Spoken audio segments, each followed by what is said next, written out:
New year പരിപാടിയെല്ലാം കഴിഞ്ഞിട്ട് രാവിലെ ഒരു 7 മണിയോട് കൂടി റൂമിൽ തിരിച്ചെത്തിയ ഞങ്ങൾ ഇന്നിനിപ്പോൾ വൈകുന്നേരം എവിടെയും പുറത്തൊന്നും പോകണ്ട, ജസ്റ്റ് ഇവിടെ എവിടെയെങ്കിലും പോയി ഒന്ന് ഇറങ്ങി പുറത്തിറങ്ങി വരാമെന്ന് വിചാരിച്ച ഞങ്ങൾ വൈകുന്നേരം ആയപ്പോൾ അനുവിൻ്റെ ഒരു കോള്, എടാ ഞങ്ങൾ ജബീൽ പാർക്കിൽ വരുന്നുണ്ട്, നിങ്ങൾ വരുന്നുണ്ടോയെന്ന്.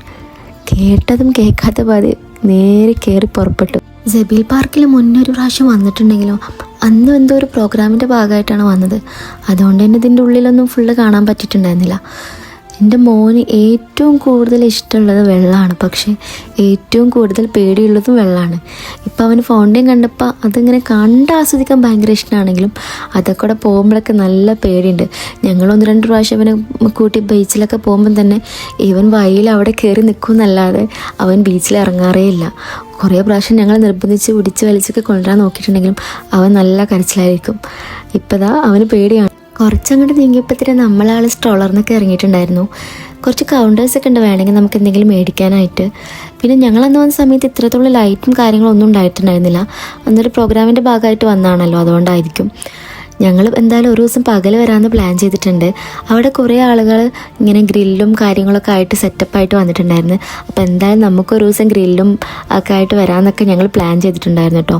ഇതിൻ്റെ അപ്പുറത്തെ സൈഡിൽ എന്തോ ഡൈനോസറിനെ ഒറിജിനൽ അല്ല കേട്ടോ, ഡ്യൂപ്ലിക്കേറ്റാണ്.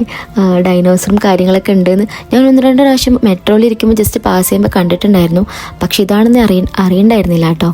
ഞങ്ങൾ ജസ്റ്റ് അതൊക്കെ കയറിയപ്പോഴത്തേന് ഐശ്വര്യം എന്ന് പറയാലോ, ലൈറ്റ് അങ്ങ് അണഞ്ഞു പോയി. പിന്നെ ലൈറ്റുള്ള സ്ഥലം നോക്കി കുറച്ച് ഫോട്ടോസും കാര്യങ്ങളൊക്കെ തന്നെ എടുത്തു. പിന്നെ ലൈറ്റ് ഉണ്ടായിരുന്നു ഇവിടെയൊക്കെ തന്നെ ഉള്ളൂ. അവിടെ നിന്ന് ഇറങ്ങി പിന്നെ നേരെ പോകുന്നത് നമ്മുടെ സ്ഥിരം പരിപാടിയായ ഫുഡ് അടിയൊക്കെയാണ് കേട്ടോ. അപ്പോൾ ജസ്റ്റ് അവിടെ നിന്ന് കുറച്ച് ദൂരം നടക്കാണ്ടായിരുന്നു. നമ്മൾ സംസം പോകാമെന്നാണ് വിചാരിച്ചിട്ടുണ്ടായിരുന്നത്. തലേന്ന് നമുക്ക് എല്ലാവർക്കും മന്തി കഴിക്കാൻ നല്ല പ്ലാൻ ഉണ്ടായിരുന്നു. പക്ഷെ അന്ന് മന്തി നടന്നിട്ടുണ്ടായിരുന്നില്ല. അപ്പം എന്തായാലും മന്തി കഴിക്കാമെന്നുള്ള പ്ലാനിലാണ് പോകുന്നത്. പോകുന്ന വഴിയിൽ ഞങ്ങൾ 2-3 കുനാഫ ചോക്ലേറ്റൊക്കെ മേടിച്ചിട്ടുണ്ടായിരുന്നു. അതൊക്കെ പോക്കറ്റിലിട്ട് ഫുഡ് കഴിച്ചിട്ട് കഴിക്കാമെന്നുള്ള പ്ലാനിലൊക്കെ ഇട്ടിട്ടുണ്ടായിരുന്നു. പലരും അപ്പം തന്നെ പൊട്ടിച്ച് കഴിക്കുകയും ചെയ്തിട്ടുണ്ടായിരുന്നു കേട്ടോ. പിന്നെ മോനും വാശിയായിരുന്നു, പിന്നെ ഫുഡ് കഴിച്ചിട്ട് കഴിക്കാമെന്ന് പറഞ്ഞു. അങ്ങനെ ഞങ്ങൾ അവിടെ എത്തി നേരെ സൂപ്പിൽ തുടങ്ങി.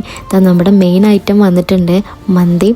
അപ്പോൾ എല്ലാവരും തന്നെ ഫുഡൊക്കെ കഴിക്കാൻ വേണ്ടിയിട്ട് ആരംഭിച്ചിട്ടുണ്ട്. ഓരോരുത്തർ വേണ്ട പീസൊക്കെ ഇഷ്ടമുള്ള പീസൊക്കെ എടുത്ത് ഫുഡ് അടിയൊക്കെ കഴിഞ്ഞ് തിരിച്ചു പോരുമ്പോൾ ഒരേ വൈബായിരുന്നു കേട്ടോ. അപ്പോൾ നന്നായിട്ട് പാട്ട് പാടും. അപ്പോൾ ഞങ്ങളെല്ലാവരും കൂടി ഭയങ്കര വൈബായിരുന്നു. പിന്നെ കുറച്ച് സമയം അവിടെ ഉണ്ടായിരുന്നൊരു വേസ്റ്റ് പിന്നിൽ താളം കൊട്ടിയും കൈകൊട്ടിയും ഒക്കെ ഞങ്ങളെല്ലാവരും കൂടെ നല്ല നമ്മുടെ പഴയ മണിച്ചേട്ടൻ്റെ പാട്ടൊക്കെയാണ് കേട്ടോ അപ്പോൾ പാടിക്കൊണ്ടിരിക്കുന്നത്. എനിക്ക് എല്ലാ പാട്ടിനും ലിറിക്സൊന്നും അറിയണ്ടായിരുന്നില്ല, എന്നാലും കൂടിയിട്ടുണ്ടായിരുന്നു. അങ്ങനെ അന്നത്തെ ഒരു ദിവസം ഞങ്ങളെല്ലാവരും കൂടെ ഒരുമിച്ച് പാട്ടും ഫുഡടിയും ബഹളും വർത്തമാനവും ഒക്കെ ആയിട്ട് എൻജോയ് ചെയ്തിട്ടോ. അപ്പോൾ ഇന്നത്തെ ഒരു വ്ളോഗ് ഇത്രയേ ഉള്ളൂ. എല്ലാവർക്കും ഇഷ്ടപ്പെട്ട ലൈക്ക്, ഷെയർ, കമൻറ്റ്.